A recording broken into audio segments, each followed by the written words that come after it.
Shalom Bapak Ibu Saudara yang dikasihi Tuhan. Seri pengajaran hari ini berjudul Hidup yang Memuliakan Tuhan.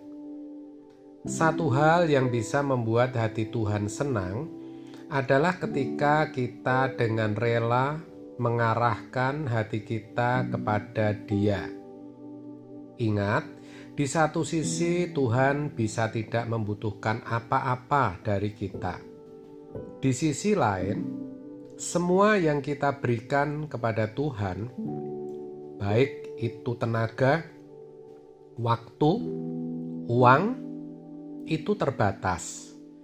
Namun, kalau hati dan cinta kita berikan kepada Tuhan, itu bisa tidak terbatas. Itulah sebabnya firman Tuhan berkata dalam 1 Korintus 10 ayat 31, baik engkau makan atau engkau minum atau melakukan apapun juga, lakukanlah semuanya itu untuk memuliakan Tuhan. Jadi hidup kita haruslah hidup yang membuat Tuhan dimuliakan.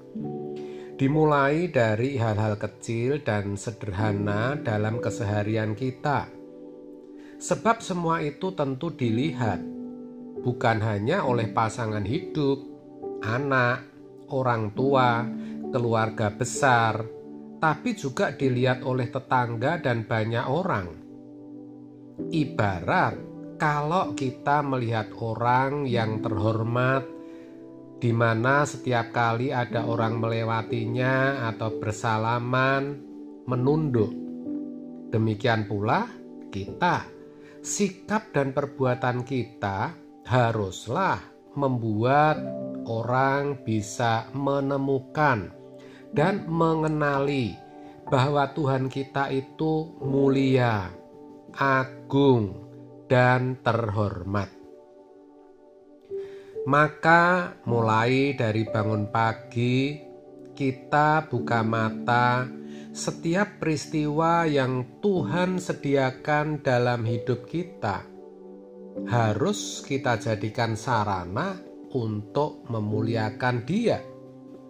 Sebab tanpa memuliakan Tuhan, kita tidak bisa menikmati Tuhan sebagai kepuasan yang tiada batas. Nah, di sini Tuhan akan membawa kita kepada situasi-situasi yang kita pandang biasa atau normal sampai kepada situasi-situasi yang ekstrim, yang mana biasanya membuat Tuhan akan tampak lebih jelas. Sikap ramah kita kepada orang lain misalnya, seringkali kita anggap hal biasa atau normal. Tapi sebenarnya keramahan kita itu cukup membuat Tuhan dimuliakan. Sesederhana itu, saudara, tapi jujur, sering kita tidak perhatikan. Adapun situasi ekstrim, misalnya ketika kita dibentak-bentak di depan umum, tetapi kita tetap diam, kita tidak membalas, maka situasi itu membuat Tuhan lebih dimuliakan.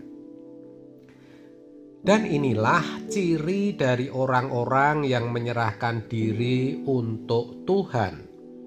Jangan saudara berpikir yang bisa menyerahkan dirinya untuk Tuhan itu hanya aktivis, full-timer, atau hamba Tuhan saja. Bukan, saudara. Situasi ketika kita dipermalukan tapi kita diam. Ada kesempatan marah, kita memilih tidak marah. Itu kita juga sedang menyerahkan diri kepada Tuhan. Begitu. Jadi, melalui setiap peristiwa hidup yang kita jalani, kita sudah bisa menyerahkan diri kepada Tuhan. Sebab itu sama artinya kita merelakan diri menjadi alat di dalam tangan Tuhan untuk memuliakan Allah. Kalau Alkitab berkata, Dia memancarkan kemuliaan Allah, artinya Allah memang tidak kelihatan, tetapi kemuliaan Allah terpancar atau terperagakan melalui hidup Yesus. Begitu maksudnya. Dan ketika Yesus naik ke surga, Ia menyerahkan tugas penyelamatan kepada kita. Sama seperti Yesus yang memancarkan kemuliaan Allah, kita pun juga harus memancarkan kemuliaan Allah. Tidak boleh memancarkan yang lain. Pertanyaannya, bagaimana itu bisa terjadi? Bisa, sebab tubuh kita adalah bait Roh Kudus. Maka kita tidak boleh mengotori tubuh ini dengan dosa sekecil dan sehalus apapun demi memancarkan kemuliaan Allah. Begitulah caranya. Maka apapun yang kita lakukan, ucapkan, segala keputusan dan tindakan kita harus kita perhatikan. Kita tidak boleh asal saja. Dalam 1 Korintus 6 ayat 19-20 dikatakan, atau tidak tahukah kamu bahwa tubuhmu adalah bait Roh Kudus yang diam di dalam kamu, Roh Kudus yang kamu peroleh dari Allah, dan bahwa kamu bukan milik kamu sendiri, sebab kamu telah dibeli dan harganya telah lunas dibayar. Karena itu, muliakanlah Allah dengan tubuhmu. Selanjutnya, 1 Korintus 6 ayat 12 berkata, segala sesuatu halal bagiku, tetapi bukan semuanya berguna.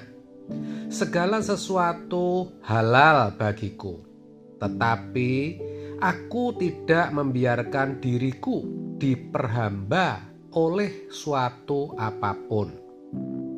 Jadi saudara, dalam kekristenan semua halal. Masalahnya berguna atau tidak.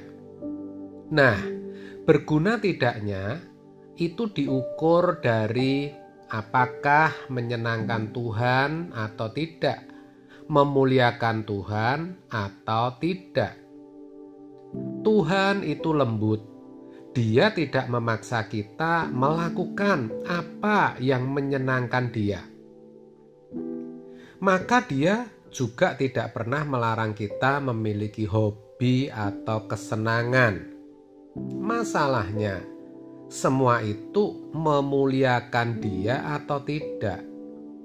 Kalau tidak dan kita masih nekat, ya sudah. Tuhan tidak memaksa. Tapi sebaiknya saudara, sebelum waktu kita habis dan kita tidak punya kesempatan lagi untuk memuliakan Allah, sekarang kita berubah. Kita mesti ingat, kalau kita sampai gagal memuliakan Allah di bumi, maka kita tidak akan pernah memuliakan Allah di kekekalan. Padahal hanya orang yang memuliakan Allah sejak di bumi yang diperkenan memuliakan Allah di kekekalan. Tuhan tidak akan membawa masuk orang-orang yang tidak memuliakan Allah, yaitu mereka yang hanya mencari kesenangan diri sendiri dan mencari kepuasan dari dunia. Oleh sebab itu, saudara, mari kita berjuang memiliki hidup yang memuliakan Tuhan saja. Amin. Tuhan Yesus memberkati.